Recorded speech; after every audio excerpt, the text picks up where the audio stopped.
মদিনার সাহাবীদের মধ্যে সবচেয়ে গরীব সাহাবী ছিলেন সাইয়েদনা বেলাল রাদিয়াল্লাহু তাআলা আনহু। নিজের লজ্জাস্থান ঢাকার কাপড়টা ছাড়া তার কাছে দ্বিতীয় কোনো কাপড় ছিল না।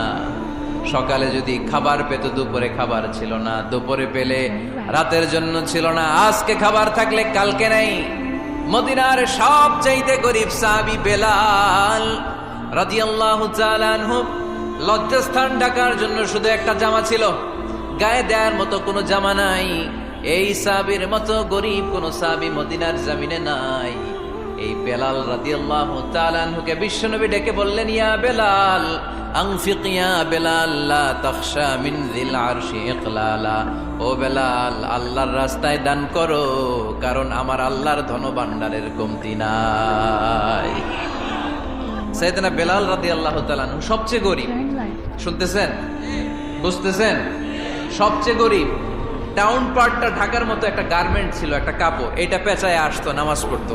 গায়ে রাখার মতো কোনো জামা নাই, আর খাবার দাবার টাকা পয়সা বলতে নাই। ওই সাহাবীরে বিষ্ণু ইসলাম বললেন, আনফিক বেলাল, বেলাল তুমিও দান করো, তুমিও দাও, দানের হাতকে প্রশস্ত করে দাও।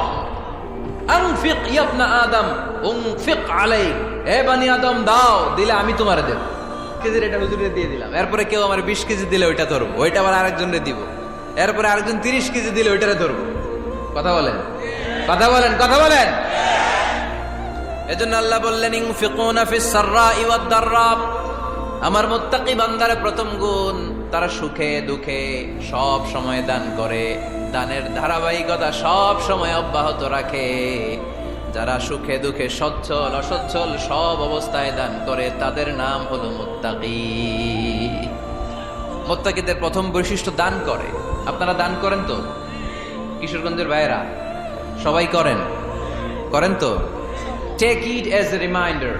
আজকের এই আলোচনাটা একটা রিমাইন্ডার হিসেবে নেন। যাদের দান করতে একটু সমস্যা, মনে থাকে না, অলসতা বা একটু কিপটামির মনোভাব আছে, এই কিপটামি কৃপণতা ভুলে যান, দেন। দেন না একটু, আপনারা দিবে কে? বিশ্বাস হয়? দিলে বাড়ে, দিলে না দিলে কমে, কারণ আপনি দিলে আপনারে দিবে কে? তবে গোপন অবস্থায় দেওয়াটা উত্তম। প্রকাশ্য দান করলে আল্লাহ কবুল করেন, ওইটাতেও সওয়াব আছে, কিন্তু গোপনে দান করলে বেশি খুশি হয় কে? গোপনে দান করলে আল্লাহর রাগ ক্রোধ কমে যায়। আপনার কোনো পাপের কারণে আল্লাহ যদি আপনার উপর রেগে থাকে, আপনি গোপনে কিছু দান করে দেন, ওই রাগটা মুহূর্তেই ঠান্ডা হয়ে যাবে। 7 শ্রেণীর ব্যক্তিকে আল্লাহ তাআলা আরশের নিচে ছায়া দিবে কিয়ামতের দিন, যেদিন আকাশের সূর্যটা মাথার কাছে চলে আসবে, জমিনটা তামার জমিন হয়ে যাবে, তৃষ্ণায় মানুষের জিহ্বা বের হয়ে কুকুরের মতো নাভির সামনে ঝুলতে থাকবে। সূর্যের প্রচন্ড কিরণ আর তাপে মাথার মগজগুলো গলে গলে নাকের ছিদ্র আর কানের ছিদ্র দিয়ে ভাতের মাড়ের মতো টপ টপ করে বেয়ে বেয়ে পড়বে। আল্লাহর আরশের ছায়া ছাড়া সেদিন আর কোনো ছায়া থাকবে না। বিষ্ণু বললেন, 7 শ্রেণীর ব্যক্তিকে আল্লাহ তাআলা সেদিন আরশের নিচে ছায়া দিবে। তার মধ্যে থেকে 1 শ্রেণীর ব্যক্তি, কিশোরগঞ্জের ভাইয়েরা খেয়াল করে শুনেন, তার মধ্যে 1 শ্রেণীর ব্যক্তি হচ্ছে রাজুলুন তাসাদ্দাকা বিসাদাকা ফাআখফাহা। 1 শ্রেণীর ব্যক্তি হচ্ছে ওই ব্যক্তি যে গোপনে আল্লাহর জন্য দান করে। হাত্তা লা তা'লামু শিমালুহু মা তুনফিকু ইয়ামিনু, এমন গোপনে এসে আল্লাহর রাস্তায় দান করে দেয়, তার ডান হাত কি দান করেছে বাম হাত টের পায় না। ডান হাত কি দিল, বাম হাত দেখে নাই। অন্য মানুষ জানা তো দূরের কথা, এই গোপন দান আমার আল্লাহর কাছে খুব প্রিয়। এজন্য একটু দান করার অভ্যেস করেন, অল্প করে করেন। আজকে যে এই 5 টাকা দান করে দেন মসজিদে, 2 টাকার নোট থাকলে দান করে দেন, 1 টাকার পয়সা থাকলে দান করে দেন। দান করতেই হবে, কারণ মুত্তাকি হতে চাইলে এই দানের ধারাবাহিকতা কন্টিনিউয়াসলি এটা রাখতে হয়, এটা থামানো যায় না। সময় ভালো বেশি দিলাম, সময় খারাপ কম দিলাম, কিন্তু দিতে হবে। রাজি আছেন? আল্লাকা সিররুন ইনদাল্লাহ বাইনাকা আনতা ওয়া বাইনাল্লাহ, আল্লাকা সাদাকাতুন তাখফা লা ইয়ালামুহা ইল্লাল্লাহ, আল্লাকা সিররুন ইনদাল্লাহ বাইনাকা আনতা ওয়া বাইনাল্লাহ, আল্লাকা সাদাকাতুন তাখফা লা ইয়ালামুহা ইল্লাল্লাহ। সুবহানাল্লাহ পড়ো। আল্লাকা সিররুন ইনদাল্লাহ, তোমার আর তোমার আল্লাহর মাঝে কোনো গোপন আমল আছে নাকি যেটা আল্লাহ ছাড়া কেউ জানে না? জীবনে আমাদের প্রত্যেকের এমন কিছু গোপন আমল, ইবাদত আর দান সদকা করা দরকার যেটা দুনিয়ার কেউ জানে না, জানে আমার রব আর জানি আমি। এরকম দান থাকার দরকার আছে না নাই? তোমার জীবনে এমন কোন গোপন সাদাকা আছে নাকি যেটা আল্লাহ ছাড়া কেউ দেখেনি? এই গোপন সাদাকাটা আল্লাহ খুব পছন্দ করে। এখানে মাদ্রাসা, আজকে আমার ভাই অমুক ভাই দিবেন 2 লক্ষ টাকা, বলেন মারহাবা। এটা উনি আল্লাহর জন্য দিতে পারে, মারহাবার জন্য দিতে পারে, ঠিক কিনা? কিন্তু রাতের আধারে রাস্তার পাশ দিয়ে হেঁটে যাচ্ছেন, মসজিদের দান বাক্সটা লেখা, উপরে সাইনবোর্ডে লেখা মুক্ত হস্তে আল্লাহর ঘরের জন্য দান করুন। কেউ নাই, কাক পক্ষী নাই। রাত বাজে 2টা, হঠাৎ করে পকেট থেকে 1000 টাকার বা 100 টাকার কচকচে নোটটা আপনি দান করে দিলেন। ওই দানটা 1 কোটি টাকার দানের চেয়েও বড় দান। কারণ দুনিয়ার কেউ তখন দেখে নাই, দেখেছে কে? কেউ যেটা দেখে না সেটা দেখে কে? কেউ যেটা জানে না সেটা জানে কে? সবার চোখ ফাঁকি দেয়া গেলেও আমার আল্লাহর চোখ ফাঁকি দেয়া যায়? এজন্য দান করতে হবে একজনের খুশির জন্য। তিনি কে? এজন্য রাব্বুল আলামিন বলেন, মাসালুল্লাযীনা ইউনফিকুনা আমওয়ালাহুম ফি সাবিলিল্লাহি কামাসালি হাব্বা আনবাতাত সাবআ সানাবিলা ফি কুল্লি সুমবুলাতিন মিআতু হাব্বা ওয়াল্লাহু ইউদাঈফু লিমান ইয়াশা ওয়াল্লাহু ওয়াসিউন আলীম। সুবহানাল্লাহ পড়েন। আল্লাহ বললেন, এই যে তোমরা আমার রাস্তায় দান করো, এটার উপমা একটা চারা বীজের মতো। এই চারা বীজ জমিনে গেড়ে দিলে সেখান থেকে 60টা শীষ গজায়, প্রতিটা শীষ থেকে 100টা করে দানা হয়, প্রতিটা শীষে জন্ম নেয় শত শস্য দানা। সুবহানাল্লাহ। চারা বীজ চিনেন না? মাটিতে ঢুকাই দিলেন, 60টা শীষ গজালো, প্রতিটা শীষে আবার 100টা করে দানা, মোট কটা হইলো? 700টা। এক চারা বীজ থেকে যেমনি 700 দানা গজায়, তেমনি 1 টাকা দান করলে এরকম 700 গুণ সওয়াব আপনার আমলনামায় ঢুকাই দিবে কে? যারা দুনিয়ার বুকে প্রকাশ্যে গোপনে দান করত, সচ্ছল আর অসচ্ছল অবস্থায় দান করত, কিয়ামতের দিন যখন তাদেরকে তাদের আমলনামা দেয়া হবে, আমলনামা দেখে বলবে, আল্লাহ এত সওয়াব দুনিয়ার বুকে আমি করি নাই, অন্য কারো আমলনামা তোমার ফেরেশতারা ভুল করে আমারে দিয়েছে। আল্লাহ এত আমলনামা তো আমি করি নাই, এত নেক কাজ কোত্থেকে আসলো? এটা আমার না, তোমার ফেরেশতারা ভুল করে আরেকজনেরটা গছাই দিছে আমার। আল্লাহ বলবে, না, আমার ফেরেশতারা ভুল করে না। সুবহানাল্লাহ পড়ে। ফেরেশতারা কখনো ভুল করতে পারে না, এটা তোমারই আমলনামা, আমার আমলনামা, আমি তো এত সওয়াব করি নাই। আল্লাহ বললেন, তুমি যে ওই আমার খুশির জন্য দান করেছো, ওই ছোট্ট দানটাকে আমি বড় করে তোমার আমলনামায় ঢুকাই দিছি। আরো আস্তে কোন সুবহানাল্লাহ। হাদিসে এসেছে, কামা ইউরাব্বি আহাদুকুম ফুলুয়া, তোমরা যেমনি ছাগল পালো, বাছুর পালো, আল্লাহ তাআলা তোমাদের দানটাকে এরকম পেলে পুষে বড় করে। আপনারা কিশোরগঞ্জে গরু পালেন কারা দেখি? বাড়ি বাড়ি, আপনার বাড়িতেও আছে। তো এই যে গাভী যখন বাচ্চা দেয়, বাছুর হয়, খুশি লাগে না আপনাদের? মালিক কি করে? এটারে খাওয়ায়, খাইয়ে দাইয়ে পেলে পুষে বড় করে না? কুরবানির হাটে বিক্রির জন্য। আল্লাহ বললে, তুমি যে ওই ছোট্ট দান করেছো, তোমার এই ছোট্ট দানটা আমিও এটারে খাইয়ে দাইয়ে পেলে পুষে বড় করে উহুদ পাহাড়ের সমান করে তোমার আমলনামায় ঢুকিয়ে দিয়েছি। এজন্য আল্লাহ বললেন, আল্লাযীনা ইউনফিকুনা ফিস সাররাই ওয়াদ দাররা, মুত্তাকিদের প্রথম গুণ সচ্ছল আর অসচ্ছল উভয় অবস্থায় আল্লাহর জন্য তারা দান করে। সুবহানাল্লাহ পড়ে। তাহলে মুত্তাকিদের প্রথম গুণ, তারা কি করে? জোরে বলেন, সবাই বলেন, আবার বলেন। আপনাদের কষ্ট হচ্ছে? দোয়া করে ফেলি আমরা তো। গলার আওয়াজ এত অল্প কেন? আওয়াজ করে উত্তর দেয়া যাবে? চিল্লায় পড়েন আল্লাহু আকবার। এভাবে উত্তর দিবেন, এভাবে আওয়াজ করে উত্তর দিলে আমি বুঝবো আমার কথা শুনতেছেন, বুঝতেছেন। তা না হলে আমি বুঝবো বুঝতেছেন না, আমি এত কষ্ট করে বলি, এরা বুঝে না। তো মুত্তাকিদের প্রথম গুণ, তারা কি করে? আরো জোরে বলেন, কি করে? মুত্তাকিদের 2 নাম্বার গুণ আল্লাহ বললেন, ওয়াল কাযিমিনাল গায়জ। মুত্তাকিরা শুধু সুখে দুঃখে, সচ্ছল অসচ্ছল অবস্থায় তারা দান করে না, মুত্তাকি বান্দার 2 নম্বরে বৈশিষ্ট্য, তারা রাগকে হজম করে, ক্রোধকে নিয়ন্ত্রণ করে। সুবহানাল্লাহ। মুত্তাকিনরা অল্পতে চটে যায় না, হট টেম্পার্ড না। আমাদের অনেকে আছে হট টেম্পার্ড, কিছু বুঝলেও চেতে, না বুঝলেও চেতে। এরকম চেত আছে নাকি আপনাদের? রাগ রে আপনারা কি বলেন আঞ্চলিক ভাষায়? রাগী বলেন। তো এই যে রাগী মানুষ আছে না, গুসা উঠছে, এই যে গুসা যে ওঠে, এটা খুবই স্বাভাবিক। গুসাটা ওঠা সবার ওঠে, এটা কি বলেন? ওঠে না? ওঠে না? আপনাদের মধ্যে থেকে গুসা বেশি ওঠে কার দেখি? আছে তো, রোগী আছে তো অনেক।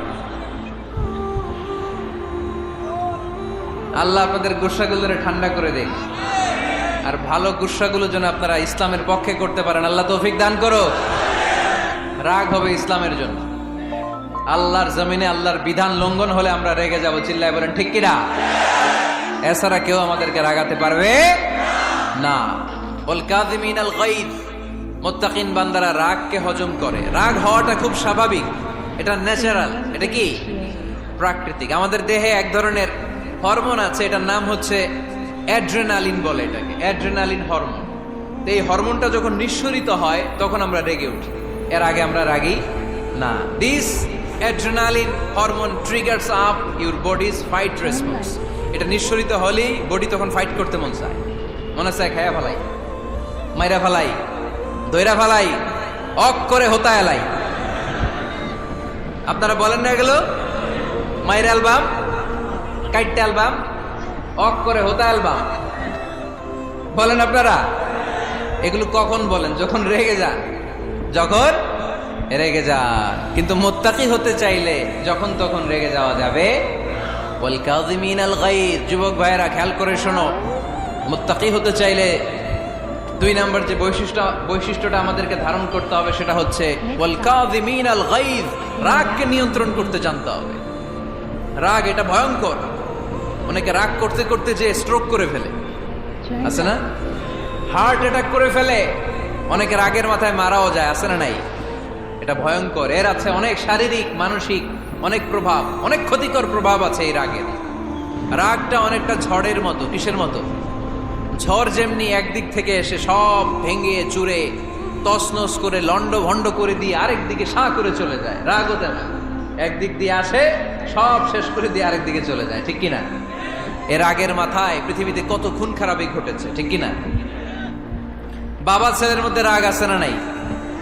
বন্ধু বন্ধুর মধ্যে, বন্ধু কয় এটা আমারে দে, ওই বন্ধু বলে না দিব না, রেগে গেছে, কিলাকিলি ঘুষাঘুষি আছে না নাই?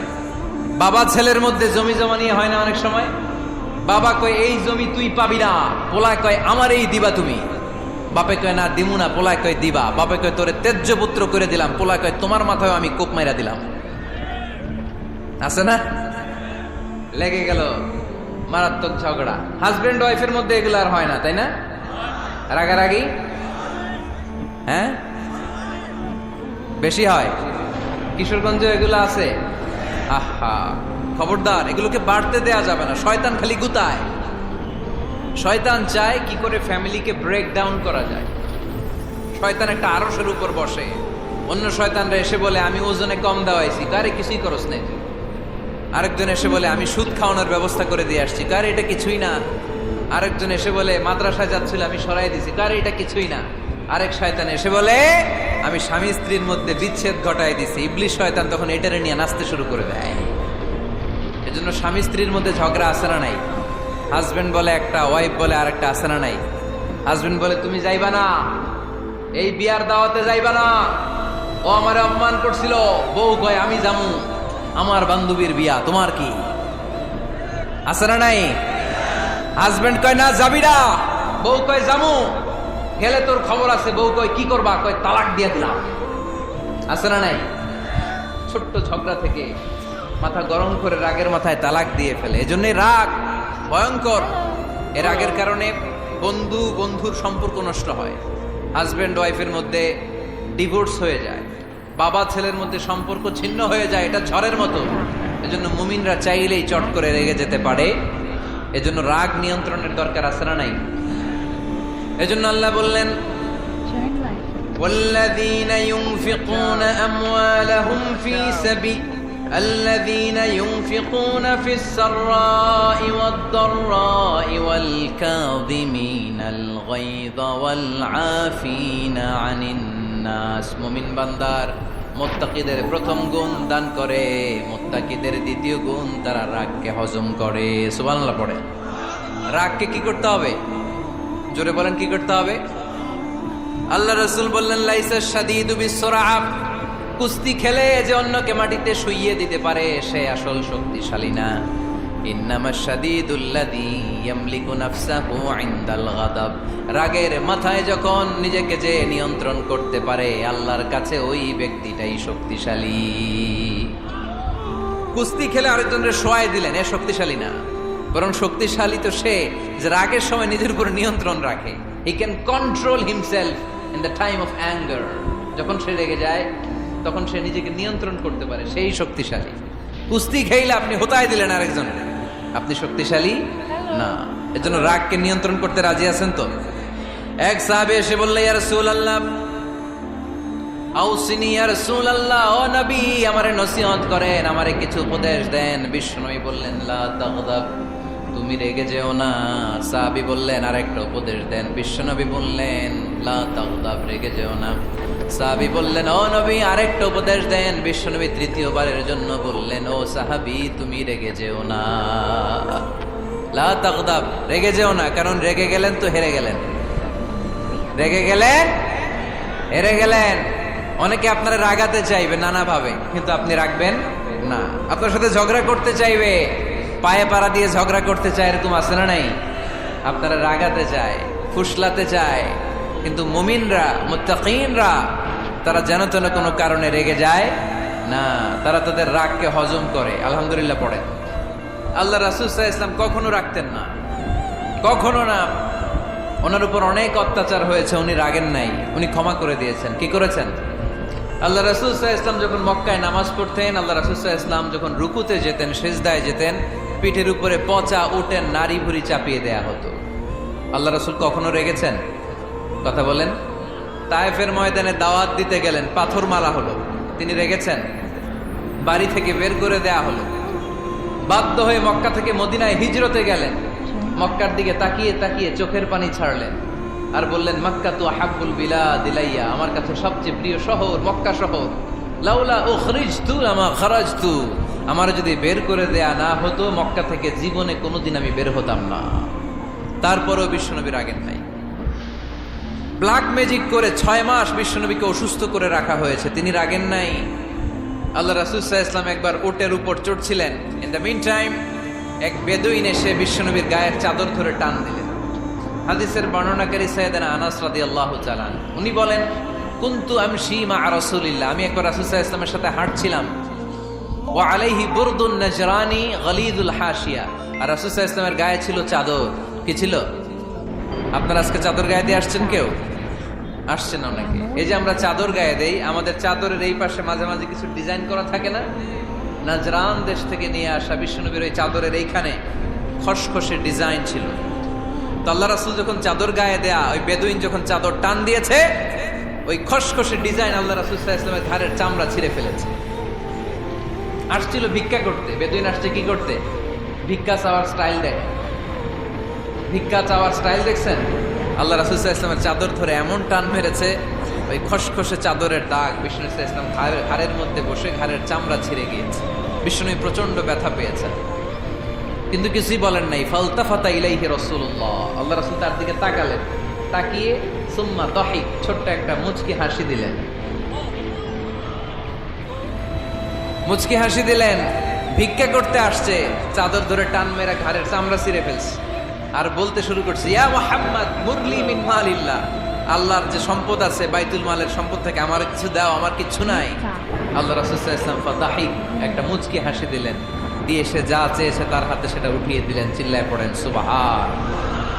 তার মানে আমার নবী সহজে রাখতেন না। ওনার গায়ের উপর, দেহের উপর অত্যাচার করা হলে বিষ্ণু সাল্লাল্লাহু আলাইহি ওয়াসাল্লাম কখনো রাগেন নাই। মারা হয়েছে, পাথর মেরে রক্তাক্ত করা হয়েছে, পিটানো হয়েছে, আল্লাহ রাসূল সাল্লাল্লাহু আলাইহি ওয়াসাল্লাম কখনো রাগেন নাই। তবে আল্লাহর জমিনে আল্লাহর বিধান লঙ্ঘিত হওয়া মাত্রই বিশ্বনবী সাল্লাল্লাহু আলাইহি ওয়াসাল্লাম রেগে যেতেন। পড়েন আল্লাহু আকবার। আল্লাহর বিধান লঙ্ঘিত হতে দিতেন না। যেই লোকটা নামাজ পড়া অবস্থায় ওটের পচা নারী বুড়ি চাপিয়ে দিলে রাগেন না, যাকে পাথর মারা হলে রাগেন না, চাদর ধরে টেনে গায়ের চামড়া ছিঁড়ে ফেললে রাগেন না, ওই ব্যক্তিটা আল্লাহর জমিনে আল্লাহর আইনের বিরুদ্ধে কথা বললে রেগে যেতেন। কারণ এটা আল্লাহর আইন। আল্লাহর আইনে সবাই সমান। এখানে উঁচু নিচু, there is no difference between black and white, between upper and lower, between the richer section of the society and poorer section of the society, between the prime minister, between the member of the parliament and the factory worker, rickshaw puller. Everyone is totally equal, 100% equal in the eyes of Quran and Islam. চিল্লায় বলেন ঠিক কি না? আল্লাহর চোখে সবাই সমান। ওইখানে প্রধানমন্ত্রী নাই, ওইখানে প্রেসিডেন্ট নাই, ওইখানে এমপি নাই, ওইখানে রিকশাওয়ালা আর প্রধানমন্ত্রী আর প্রেসিডেন্ট এক কাতারে দাঁড়িয়ে আল্লাহর সেজদা দেয়। চিল্লায় বলেন ঠিক কি না? নিজেকে আক্রমণ করা হলে রাখতেন না, কিন্তু আল্লাহর জমিনে আল্লাহর বিধান লঙ্ঘিত হলে আল্লাহ রাসূল রেগে যেতেন। মদিনাতে এক মেয়ে চুরিতে ধরা পড়ল। চুরি করলে কি করতে হয়? আস-সারিকু ওয়াস-সারিকাতু ফাকতাউ আইদিয়াহুমা। বাংলাদেশে হাত কাটে, কি করে? জেলে দেয়। আর কি করে? হ্যাঁ, জরিমানা, জামাই আদর করে না। বিধান হচ্ছে হাত কেটে দাও। If anyone steal something precious, the government, the authority should cut down his right hand. আইনটা কার? বাংলাদেশে এরকম চোর আছে না নাই? দেশের টাকা পাচার করে আছে না নাই? হাজার হাজার টাকা কুচি কুচি করে বগুড়ার এক পানির মধ্যে, খালের মধ্যে দেখলাম। আহা, জনগণ খেতে পায় না আর মানুষ টাকা কুচি করে জঙ্গলে ফেলে দিয়ে আস। এগুলো কত বড় টাকা! একটা চোর, ওকে ধরে যদি হাত কেটে টেলিভিশনে প্রচার করে দেয়া হতো, 17 কোটি মানুষ যদি দেখতো, এদেশে আর চোর খুঁজে পাওয়া যেত? যেত না। বনু মখজুমিয়া গোত্রের এক নারী চুরিতে ধরা পড়ল। সাহাবীরা যে বললে, ইয়া রাসূলুল্লাহ, অনেক বংশীয় মেয়ে, আপনি হাত কেটে দিয়েন না, মাফ করে দেন। কি করেন? আল্লাহ রাসূল সাল্লাল্লাহু আলাইহি ওয়াসাল্লামের চেহারাটা আগুনের গোলার মতো লাল হয়ে গেল, রেগে গেলেন। আল্লাহ রাসূল বললেন, এত বড় সাহস পেলে কোত্থেকে? এটা আল্লাহর আইন। চিল্লায় বলো, কার আইন? লাউ কানাত ফাতিমাতু বিনতি মুহাম্মদ সারাকাত লাকাতা মুহাম্মাদুন ইয়াদাহা। আরে বানু মখজুমিয়া গোত্রের মেয়ে তো দূরের কথা, আমার কলিজার টুকরা ফাতেমাও যদি চুরিতে ধরা পড়তো, আমি ফাতেমার ডান হাত কেটে দিতে 1 সেকেন্ডও দেরি করতাম না। কারণ বিধানটা কার? এত মাইট দেয়া হলো বিশ্বনবীকে, এত অত্যাচার করা হলো, তিনি রেগে যেতেন না। কিন্তু আল্লাহর জমিনে আল্লাহর বিধান লঙ্ঘিত হলে তিনি রেগে যেতেন। ঠিক কিনা? এজন্য আমাদের রাগটাও হতে হবে এমন, অপ্রয়োজনে আমরা রাখবো না। কিন্তু আল্লাহর জমিনে আল্লাহর বিধান যদি লঙ্ঘিত হয়, দুর্বলের উপর যদি সবলের অত্যাচার হয়, সমাজে যদি বিশৃঙ্খলা তৈরি হয়, তখন মুমিন রাগান্বিত হবে, বজ্র কণ্ঠে গর্জে উঠবে। চিল্লায় বলেন ঠিক কিনা? এছাড়া মুমিন রাগকে নিয়ন্ত্রণ করে। এটা মুত্তাকিদের বৈশিষ্ট্য। আল্লাযীনা ইউনফিকুনা ফিস সাররাই ওয়াদ দাররা। মুত্তাকিনদের প্রথম গুণ, তারা দান করে। 2 নাম্বার গুণ, রাগকে হজম করে। রাগকে হজম করতে রাজি আছেন সবাই? আজকে থেকে রাগটার একটু কমানো যাবে, থামানো যাবে তো? আল্লাহ তুমি কবুল করো, পড়ি আমিন। আল্লাহ রাসূল সাল্লাল্লাহু আলাইহি ওয়াসাল্লাম রাগ কমানোর কিছু পদ্ধতি আমাদেরকে শিখিয়েছেন। 2 সাহাবী ঝগড়া লাগলো, কথার পিঠে কথা, কথার নাম লতা। ঝগড়া করতে করতে এক সাহাবী রেগে মেগে আগুন। আল্লাহ রাসূল দেখতে লাগলেন আর বললেন, ইন্নী লা আ'লামু কালিমা লাউ ক্বালাহা লা যাহাবা যা আনহু। নিশ্চয়ই আমি এমন এক বাক্য জানি, এই বাক্যটা যদি এই সাহাবী পড়ে, তাহলে তার রাগ মুহূর্তের মধ্যে ঠান্ডা হয়ে যাবে। ওই সাহাবী বলল, ইয়া রাসূলুল্লাহ, বাক্যটা কি আমারে শিখিয়ে দেন, আমি চাই আমার রাগটা যেন থেমে যায়। আল্লাহ রাসূল বললেন, তুমি পড়ো, আউযু বিল্লাহি মিনাশ শাইতানির রাজীম। সবাই পড়েন, আউযু বিল্লাহি মিনাশ শাইতানির রাজীম। তাহলে রাগ কমানোর দোয়ার নাম কি? সবাই বলেন, আউযু বিল্লাহি মিনাশ শাইতানির রাজীম। এটা হচ্ছে 1 নম্বর ফর্মুলা। এটা কয় নাম্বার? মনে থাকবে? রাগ আসলে এই দোয়াটা পড়বো, মুহূর্তে রাগকে ঠান্ডা করে দিবে কে? মেত্তা 2 নাম্বার ফর্মুলা হচ্ছে, বেশি রাগ চলে আসলে আপনি চুপ থাকবেন। Keep quiet, keep silent, cool down, relax করেন, থামেন। অশ্রাব্য ভাষায় গালিগালাজ করবেন না। অনেকে রেগে গেলে গড় গড় করে কি যেন বলে, গালিগালাজ করে, 14 গোষ্ঠী উদ্ধার করে স্যার, আছে না নাই? না, এই গালিগালাজ যখন কন্টিনিউ করবেন আরো বাড়তে থাকবে আপনার রাগ। আপনি একটু থামেন, stop, relax and keep quiet. ইদা গাদিবা আহাদুকুম ফালিয়াসকুত, বলেছেন মুহাম্মদ সাল্লাল্লাহু আলাইহি ওয়াসাল্লাম। তোমাদের কেউ যখন রেগে যায়, সে যদি রাগ থামাতে চায় সেজন্য চুপ থাকে, সেজন্য কি থাকে? তাহলে বেশি রাগ আসলে কি গালিগালাজ করবেন, চিল্লাফাল্লা করবেন, 14 গোষ্ঠী নিয়ে গালি দিবেন, কি করবেন? চুপ থাকবো। কি থাকবেন? মনে থাকবে নাকি ওয়াজের ময়দানেই শেষ, বাড়িতে যাইয়া হোতায় নেবেন? চুপ থাকতে রাজি আছেন তো? প্রথমে রাগ আসলে আউযুবিল্লাহ পড়ব, 2 নম্বরে চুপ থাকবো, 3 নম্বরে বিষ্ণু ইসা ইসলাম বললেন তোমার কার্যক্রম কমিয়ে দাও, লোয়ার ইউর অ্যাকশন, অ্যাকশন কমাও, ডাইরেক্ট অ্যাকশনে যাও না। আমরা কি করি? রাগ আসলে ডাইরেক্ট অ্যাকশন, 1 তালাক, 2 তালাক, 3 তালাক, 22 তালাক, 100 তালাক, শাশুড়ির শুধু